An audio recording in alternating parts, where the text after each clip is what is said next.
భారీ అంచనాలతో విడుదలవుతున్నటువంటి ఈ సినిమా దాదాపుగా 4,000 కోట్ల రూపాయలతో నిర్మించబడుతోంది. ఇది 2 భాగాలుగా విడుదల చేయనున్నారు. అయితే ఈ సంవత్సరం దీపావళికి మొదటి పార్ట్ని రిలీజ్ చేసేందుకు కూడా ఏర్పాట్లు చేస్తున్నారు. అయితే మొత్తం మీద ఈ సినిమాకు సంబంధించి రీసెంట్గా టీజర్ రిలీజ్ అయింది.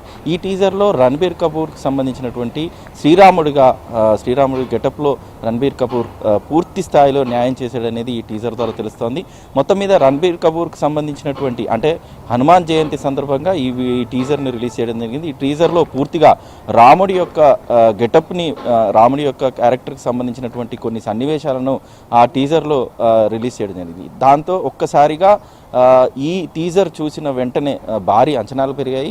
దాదాపుగా ఈ టీజర్ని చూసి సినిమా ఏ రేంజ్లో ఉంటుందనే ఎస్టిమేషన్ మాత్రం అటు అభిమానుల్లో ఇటు సినిమా రంగానికి సంబంధించినటువంటి పెద్దల్లో చాలా అంచనాలు పెరిగాయని చెప్పుకోవచ్చు. ఈ నేపథ్యంలో తాజాగా ఈ సినిమాకు సంబంధించింది సోషల్ మీడియాకి ఏదైతే ఓటీటీకి సంబంధించినటువంటి ప్లాట్ఫామ్ ఏదైతే ఉందో సినిమాను కొనుగోలు చేసేందుకు కూడా భారీ బడ్జెట్ని ఆఫర్ చేసినట్టుగా కూడా తెలుస్తుంది. దాదాపుగా